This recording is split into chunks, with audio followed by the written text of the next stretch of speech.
नमो तस्सा भगवतो अरहतो।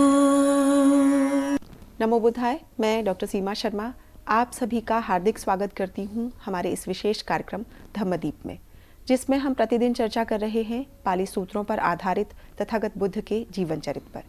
साथियों, पिछले भाग में हमने चर्चा की थी दीर्घ निकाय के महापरिनिर्वाण सूत्र पर आधारित तथागत बुद्ध के महापरिनिर्वाण से 1 वर्ष पूर्व की कुछ महत्वपूर्ण घटनाओं के बारे में।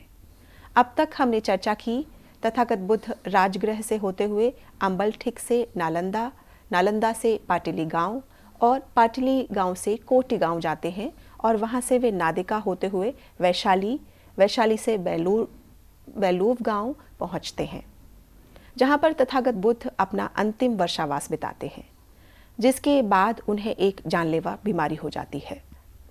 इस श्रृंखला को आगे बढ़ाते हुए आज हम चर्चा करेंगे तथागत बुद्ध बेलूव गांव से निकलकर श्रावस्ती पहुंच जाते हैं, जहां पर उन्हें चुंद द्वारा सारी पुत्र के निर्वाण की सूचना प्राप्त होती है। इस घटना के बाद तथागत बुद्ध श्रावस्ती से निकलकर वज्जी देश के उक्का चेला गांव में पधारते हैं और फिर वहां से दोबारा वैशाली के चापाल मंदिर पहुंचते हैं, जहां पर मार उनसे मिलने आता है और उनसे अनुरोध करता है कि तथागत बुद्ध के महापरिनिर्वाण का समय आ गया है। यहाँ पर जो एक मार शब्द है, इसको भंते जी विश्लेषण करेंगे और इसको व्याख्यायित भी करेंगे। इस विषय की जानकारी देने के लिए हमारे मध्य भंते कुशल सुमन जी उपस्थित हैं। वे इस विषय पर विस्तार पूर्वक जानकारी यहाँ सभी दर्शकों को प्रदान करेंगे। भंते जी ने बुद्ध दर्शन में उच्च शिक्षा प्राप्त की है तथा आपको अनेक सम्मानों से सम्मानित किया गया है। इसके साथ ही आपने विभिन्न मंचों से बुद्धिज्म पर अपने विचार भी प्रस्तुत किए हैं। तो हम स्वागत करते हैं भंते कुशल सुमन जी का। भंते जी, आपका बहुत बहुत स्वागत है। नमो तस्सा भगवतो अरहतो सम्मा सम्बुद्धस्स। नमो तस्सा भगवतो अरहतो सम्मा सम्बुद्धस्स। नमो तस्सा भगवतो अरहतो सम्मा सम्बुद्धस्स। सर्वप्रथम मेरे आचार्य श्री के पुण्य चरणों में कोटि कोटि नमन हो, फिर मेरे उपाध्याय भंते के पुण्य चरणों में कोटि कोटि नमन। भंते जी, पुनः आपका इस कार्यक्रम में बहुत बहुत स्वागत है। भंते जी, जैसा कि आप जानते हैं, हम विभिन्न स्वरूपों में हमें प्रश्न प्राप्त होते हैं, कभी ईमेल, व्हाट्सएप और कॉलर के माध्यम से भी हम सभी तरह के प्रश्नों को यहाँ पर समाहित करते हैं। अभी हमारे साथ एक कॉलर जुड़े हुए हैं, यदि आपकी अनुमति हो तो मैं उन्हें यहाँ इस कार्यक्रम में शामिल करना चाहती हूँ। ज़रूर सीमा जी, बिल्कुल। हेलो। हेलो। नमो बुद्धाय। नमो बुद्धाय मैम। आपका बहुत बहुत स्वागत है। भंते जी से मेरा ये प्रश्न है, मैं हिंदी में बुद्ध के ऊपर साहित्य पढ़ना चाहता हूँ जिसमें तथागत बुद्ध के बारे में अधिक से अधिक जान सकूं। कृपया मुझे बताएं, अगर कोई वेबसाइट है तो उसके बारे में भी बताएं। आपका स्वागत है। आपका प्रश्न का उत्तर भंते जी देंगे, लेकिन मैं आपसे आपका नाम और आपके शहर का नाम यहाँ पर जानना चाहती हूँ। मैम, मेरा नाम आदित्य है और मैं मेरठ से बात कर रहा हूँ। जी आदित्य जी। भंते जी, कृपया आदित्य जी के प्रश्न का उत्तर दें। बहुत बहुत धन्यवाद आदित्य आपका। आपने हमसे जानने का प्रयास किया है कि हिंदी में ऐसा कौन सा सोर्स हो सकता है जिसके माध्यम से आप बुद्ध की दी हुई देशनाओं को पढ़ सकते हैं। सबसे पहले आपको समझना है कि आपको क्या क्या पढ़ना होगा, उसके बाद ही आप ये सोचेंगे कि कहाँ से पढ़ना है। आपको क्या क्या पढ़ने के लिए पहले आपको समझना है कि एक तो साहित्य है जो मूल पिटक कहलाता है। मूल पिटक संकलन है भगवान बुद्ध की दी हुई देशनाओं का, जो परंपरावद पिछले 2500 वर्षों से आज तक चलता आ रहा है। और इस मूल पिटक के बाद जो हमको और कुछ मटेरियल मिलता है, वो जनरली टीकाओं और अनुटीकाओं के माध्यम से मिलता है, तो उसको भी आप पढ़ सकते हैं। मगर सबसे पहले ज़रूरी है कि आप मूल पिटक पढ़ें।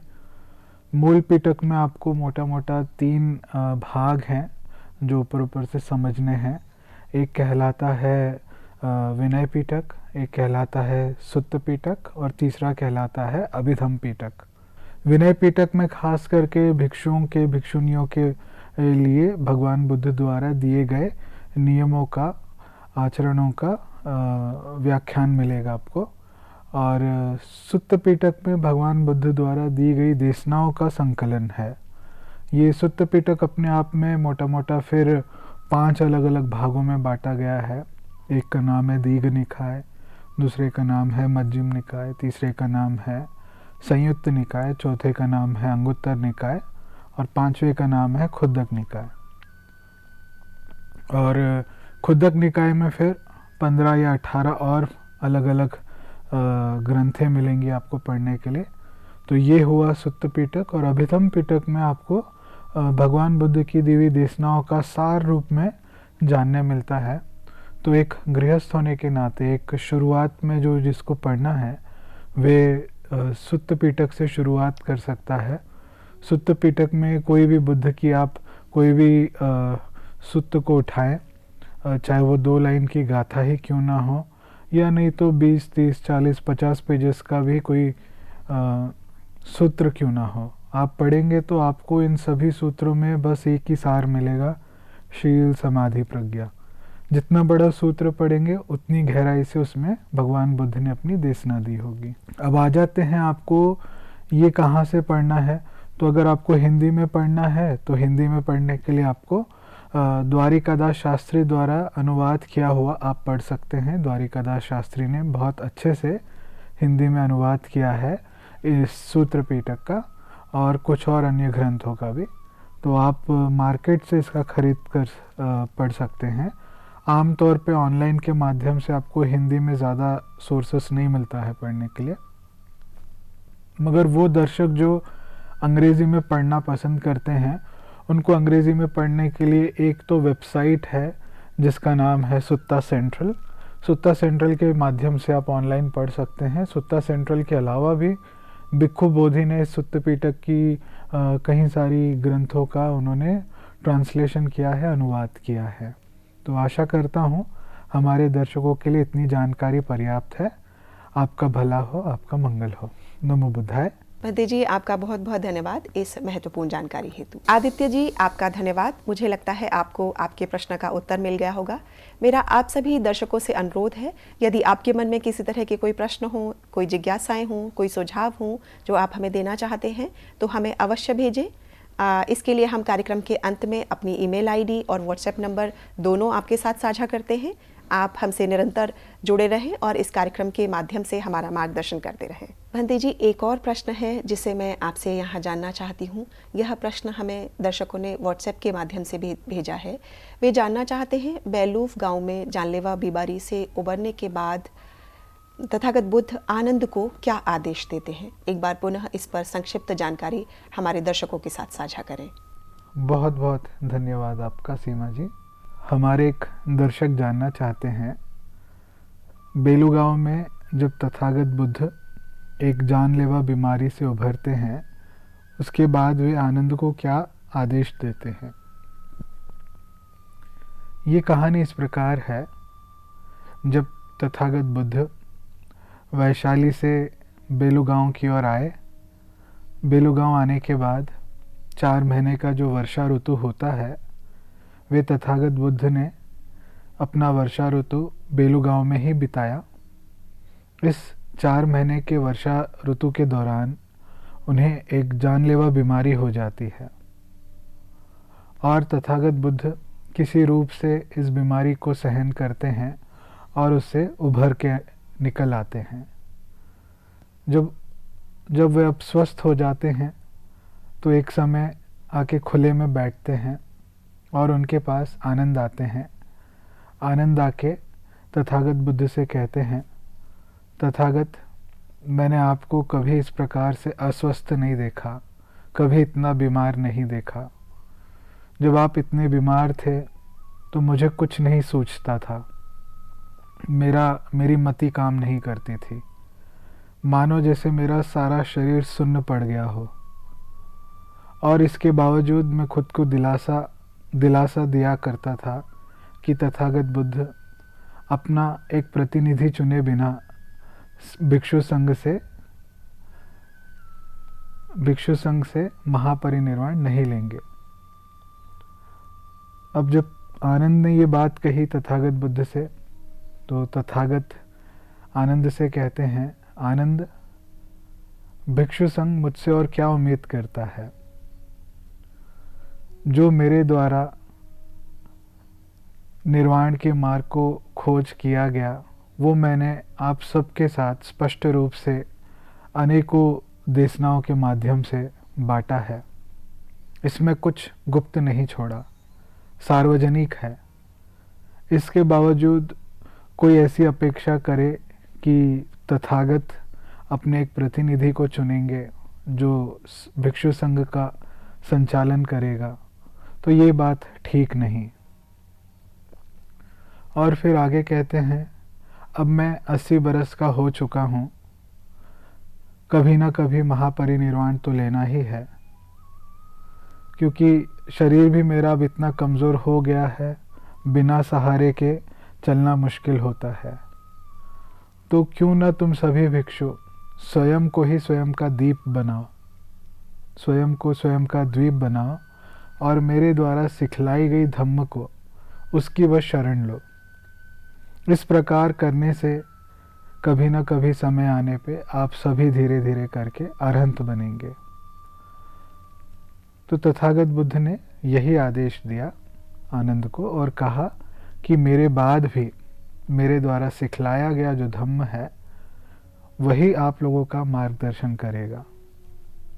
आशा करता हूँ हमारे दर्शक को मैंने उनके प्रश्न का जवाब दे दिया है। नमो बुद्धाय। भंते जी, आपका बहुत बहुत धन्यवाद। आपने हमारे दर्शकों की जिज्ञासाओं का निवारण किया। अब हम अपने आज के मुख्य विषय की ओर बढ़ रहे हैं, जिसमें तथागत बुद्ध बेलूव गांव से निकलकर श्रावस्ती पहुंच जाते हैं, जहां पर उन्हें चुंद द्वारा सारीपुत्र के निर्वाण की सूचना प्राप्त होती है। अब इस घटना के बाद तथागत बुद्ध श्रावस्ती से निकलकर बज्जी देश के उक्का चेला गांव में पधारते हैं और फिर वहां से पुनः वैशाली के चापाल मंदिर पहुंचते हैं, जहां पर मार उनसे मिलने आता है और उनसे अनुरोध करता है कि तथागत बुद्ध के महापरिनिर्वाण का समय आ गया है। इस विषय पर महत्वपूर्ण जानकारी भंते जी यहाँ पर प्रदान करेंगे।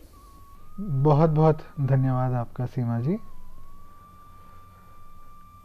दर्शकों,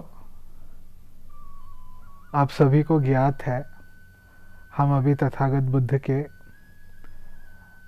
45वें वर्षावास की ओर आ गए हैं, जिसमें हम खास करके ये जो बुद्ध का महापरिनिर्वाण से पहले 1 वर्ष का समय है, उसमें जो कुछ घटी घटनाएं हैं उसको हम चर्चा कर रहे हैं उस पर। और इसमें हमने पिछले के कुछ एपिसोड्स में देखा है किस प्रकार ये जो घटनाएं हैं सबसे पहले राजगीर से शुरू होती है, जहाँ पे तथागत राजा अजातशत्रु को 7 अपरिहार्य धम्म पर देशना देते हैं। फिर उसके बाद हम देखते हैं तथागत बुद्ध राजगृह से अम्बलट्ठिक आते हैं। फिर हमने देखा कि अम्बलट्ठिक से नालंदा आते हैं और फिर नालंदा से होते हुए तथागत पाटली गांव आते हैं। पाटली गांव आके तथागत वहाँ के गृहस्थ उपासक उपासिकाओं को शील और सदाचार का जीवन जीने पर एक देशना देते हैं और उसके बाद फिर पाटलिपुत्रा को लेके एक भविष्यवाणी करते हैं। पाटली गांव से निकल के तथागत बुद्ध कोटी गांव आते हैं। कोटी गांव में वहाँ पर 4 आर्य सत्य की देशना दी और कोटी गांव से निकलकर तथागत बुद्ध नादिक आते हैं। नादिका, जहाँ पे वे एक ईंट के हॉल में रुकते हैं और नादिका से बढ़ते हुए तथागत वैशाली आते हैं, जहाँ पर उनकी भेंट आम्रपाली से होती है, जो वे अपना आम का बगीचा तथागत को और भिक्षु संघ को दान में देती है। वैशाली से बढ़ते हुए तथागत फिर बेलूव गांव आते हैं। बेलूव गांव में तथागत बुद्ध अपना अंतिम वर्षावास बिताते हैं और साथ ही वहाँ पे तथागत बुद्ध को एक जानलेवा बीमारी होती है। अभी इस श्रृंखला में हम आगे बढ़ते हुए देखेंगे बेलू गांव से तथागत फिर श्रावस्ती जाते हैं। और इस समय तक जब तथागत बुद्ध इतना आगे बढ़ चुके थे, श्रावस्ती पहुंच चुके थे, तो उस समय की बात है, इनके दो मुख्य शिष्य सारिपुत्र और मोग्गलान, इनका परिनिर्वाण हो चुका था। तो उससे जुड़ी एक घटना हम इस एक सूत्र के माध्यम से समझेंगे। एक समय की बात है, तथागत बुद्ध श्रावस्ती के जेतवन विहार में विराजमान थे। ये श्रावस्ती जो है कौशल देश में स्थित था, और उस समय सारिपुत्र मगध देश के नाल गांव में विराजमान थे। सारिपुत्र के एक सहायक हुआ करते थे उस समय, जिनका नाम चुंद था। और इस नाल गांव में सारिपुत्र की तबीयत बहुत खराब हो जाती है। तबीयत खराब होने के कारण, स्वास्थ्य खराब होने के कारण सारिपुत्र इस नाल गांव में ही परिनिर्वाण ले लेते हैं। सारिपुत्र के परिनिर्वाण के बाद इनका जो ये सहायक था, अटेंडेंट था चुंद, वे सारिपुत्र के चीवर को और पात्र को श्रावस्ती लेकर आता है। श्रावस्ती लेके आने के बाद जेतवन विहार में सबसे पहले सर्वप्रथम वे आनंद से मिलता है, और आनंद से मिलके इस बात की सूचना देता है कि सारिपुत्र का परिनिर्वाण हो गया है। तो आनंद को लगता है ये ऐसी बात है जो तथागत बुद्ध को बतानी चाहिए, और फिर वे चुंद को अपने साथ ले तथागत बुद्ध के पास जाते हैं और तथागत बुद्ध से कहते हैं, तथागत, ये चुंद है और ये सारिपुत्र के सहायक हैं। इन्होंने मुझे बताया कि सारिपुत्र का हाल ही में परिनिर्वाण हुआ है, और ये साथ ही सारिपुत्र का चीवर और पात्र लेके आए हैं। और फिर आगे आनंद बताते हैं कि जब मुझे चुंद ने बोला कि सारिपुत्र ने परिनिर्वाण ले लिया है, तो मैं जैसे सुन्न हो गया, मेरी मति काम नहीं कर रही थी। तो तथागत ने आनंद को थोड़ा सांत्वना देते हुए कहा कि संयम बना के रखो, उपेक्षा बना के रखो। और फिर आगे कहा, मैंने हमेशा ही कहा तुम लोगों से, जो जन्म लेता है उसको देर सवेर मरना ही होता है। ये विधि का विधान है, ये कुदरत का कानून है। और फिर आनंद से आगे कहते हैं, इसीलिए मैं तुम लोगों को कहता हूँ, अपना द्वीप स्वयं बनो और किसी को अपना द्वीप स्वीकार मत करो। मेरे द्वारा सिखलाई गई धम्म देशना का शरण लो और किसी बातों का शरण मत लो। इस प्रकार से तथागत बुद्ध ने आनंद को आदेश दिया। अब संयुक्त निकाय के और किसी सूत्र में हम इसके आगे की घटना देखते हैं। तो एक समय की बात है, तथागत बुद्ध इस वज्जियों के देश के एक गांव जिसका नाम था उक्काचेला गांव में विराजमान थे। और उक्काचेला गांव में जब ये विराजमान थे तो समस्त भिक्षु संघ के बीच में बैठे भिक्षु संघ का निरीक्षण कर रहे थे। तो उन्हें भिक्षु संघ में दो महत्वपूर्ण भिक्षुओं की कमी खल रही थी। उसमें से एक थे सारिपुत्र और एक थे मोग्गलान। ये तब की बात है जब सारिपुत्र और मोग्गलान दोनों परिनिर्वाण ले चुके थे। तो उनकी कमी को खलता हुआ देख तथागत बुद्ध समस्त भिक्षु संघ से कहते हैं कि इतने बड़े संघ में भी उन दो महान भिक्षुओं की कमी खल रही है। ऐसा लगता है जैसे कि एक विशाल वृक्ष हो और उसकी एक मुख्य कोई टहनी हो, शाखा हो, जो उससे अलग हो चुकी हो। तो उसी प्रकार इन दोनों महान भिक्षुओं का कमी इस भिक्षु संघ में स्पष्ट रूप से महसूस हो रहा है। तथागत बुद्ध ने जब ये बात कही तो आगे कहते हैं कि अतीत के और भविष्य के जितने भी बुद्ध होंगे या हुए थे, उनके भी इसी प्रकार दो प्रमुख शिष्य हुआ करते थे और दो प्रमुख शिष्य होते रहेंगे, सारिपुत्र और मोग्गलान जैसे। इतनी बड़ी बात कही तथागत बुद्ध ने। तो ये थी सारिपुत्र और मोग्गलान से संबंधित कुछ महत्वपूर्ण घटनाएं तथागत बुद्ध के जीवन के 80वें बरस की आयु में। आगे की घटना कुछ इस प्रकार है। तो इस प्रकार वज्जियों के उक्काचेला गांव में सारिपुत्र और मोग्गलान की प्रशंसा करने के बाद तथागत बुद्ध वैशाली की ओर प्रस्थान करते हैं।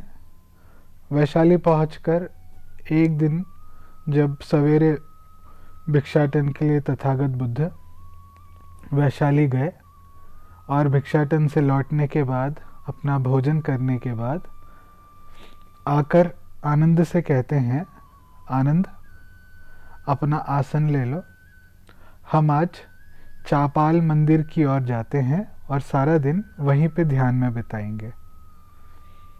आनंद कहते हैं जैसे आप कहें तथागत, और आनंद फिर अपना आसन ले लेते हैं, तथागत का आसन ले लेते हैं और साथ ही चलने लगते हैं तथागत के। जैसे ही तथागत अब चापाल मंदिर पहुंच गए तो चापाल मंदिर पहुंच के वैशाली की खूब तारीफ करते हैं, वैशाली नगरी की।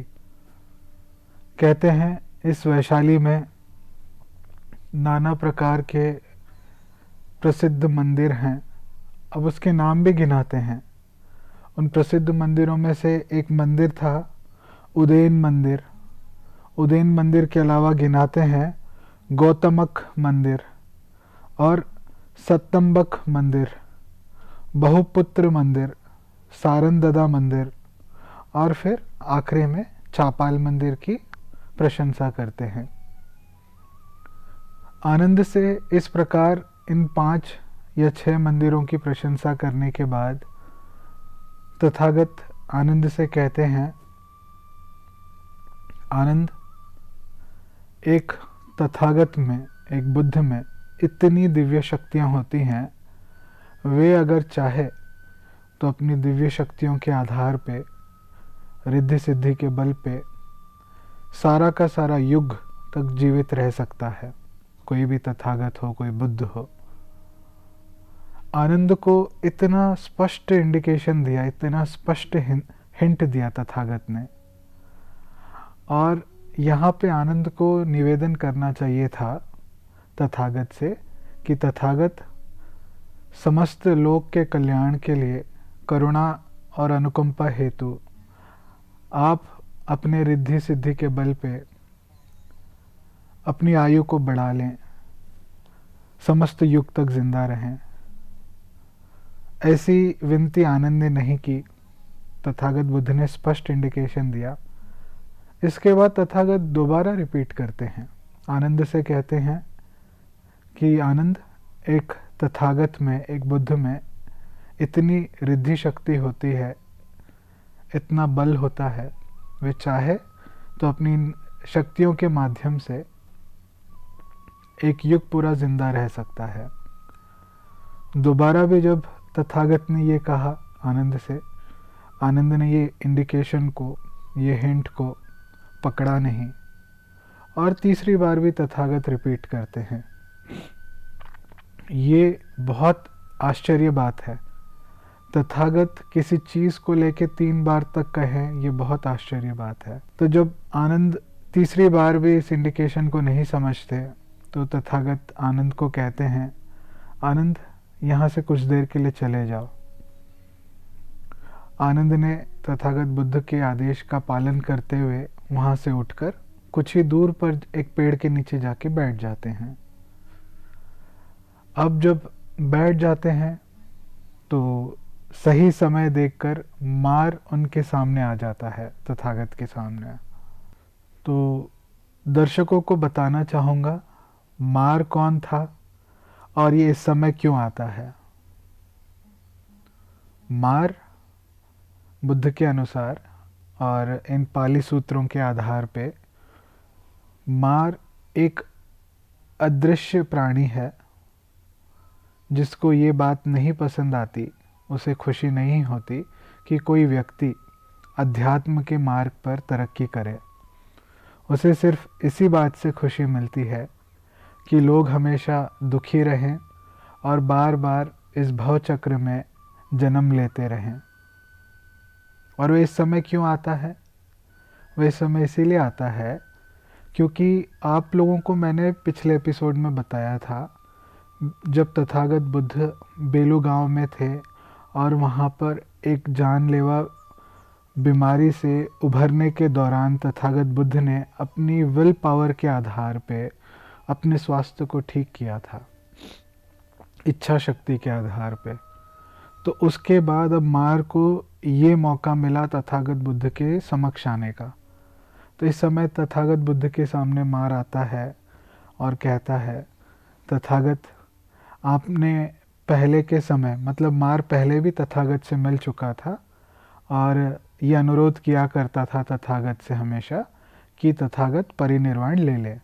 तो अभी अपनी पिछली बातों को तथागत को याद दिलाते हुए कहता है मार, तथागत से इस प्रकार कहता है, तथागत जब मैं पहले आपके पास आया करता था और निवेदन करता था कि आप महापरिनिर्वाण ले लें, तो आप उसे जुटलाते थे, मेरी बातों को ठुकराते थे और आप कहते थे जब तक मेरे द्वारा सिखलाई गई शिक्षा को भिक्षुओं के बीच, भिक्षुणियों के बीच, गृहस्थ उपासकों के बीच, उपासिकाओं के बीच जब तक मेरी शिक्षा मैं सही रूप से उसको प्रतिष्ठापित नहीं कर दूंगा, तब तक मैं महापरिनिर्वाण नहीं लूँगा।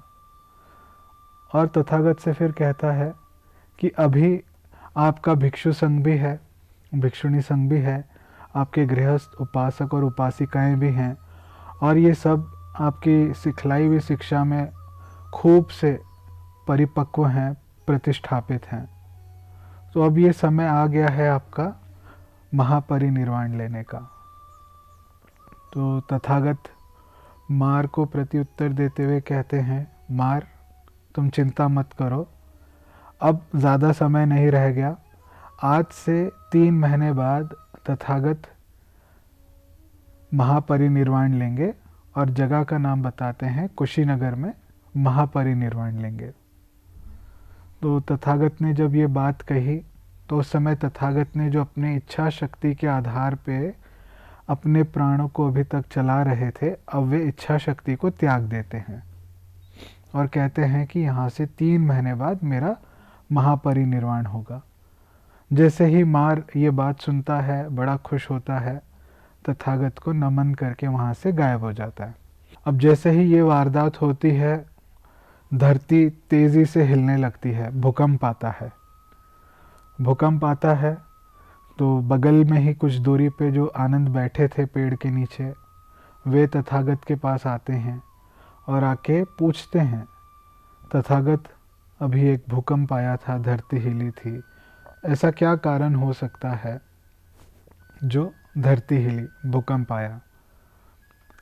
तो तथागत प्रत्युत्तर देते कहते हैं आनंद से, आनंद 8 कारणों से भूकंप आता है।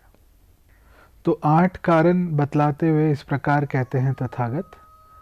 सबसे पहला कारण बतलाते हुए कहते हैं, ये जो पृथ्वी है ये जल पर आधारित है और जल जो है वायु पर आधारित है और वायु आकाश पर आधारित है। तो इस प्रकार आगे कहते हुए हैं कि जब ये जो वायु है, वायु में कुछ प्रकंपन होता है, तेज़ हवाएं चलती हैं, तो उस पर जो जल आधारित है वह जल हिलता है, पानी हिलता है। जब पानी हिलता है तो उस पर जो पृथ्वी आधारित है वे पृथ्वी भी हिलती है। तो कहते हैं जब इस प्रकार का प्रकंपन होता है तब अर्थक्वेक आता है, भूकंप आता है। ये पहला कारण है। दूसरा कारण बतलाते हुए कहते हैं, एक कोई श्रमण हो, या कोई एक ब्राह्मण हो, वो अपनी रिद्धि शक्ति से भी धरती को हिला सकता है। ये दूसरा कारण है। तीसरा कारण बतलाते हुए कहते हैं कि जब बोधिसत्व देवलोक से अपने प्राण छोड़ के जब धरती पर अपने माँ के गर्भ में आते हैं, उस समय भी धरती हिलती है। जब माँ का गर्भ धारण करते हैं उस समय भी धरती हिलती है। ये तीसरा कारण। चौथा कारण बतलाते हैं, जब बोधिसत्व माँ के गर्भ से बाहर आते हैं, जिस समय उनका जन्म होता है, उस समय भी धरती हिलती है। और फिर बतलाते हैं, पांचवा कारण बतलाते हुए कहते हैं, जिस समय बोधिसत्व को ज्ञान की प्राप्ति होती है, अर्थात वे बुद्ध बनते हैं, उस समय भी भूकंप आता है, धरती हिलती है।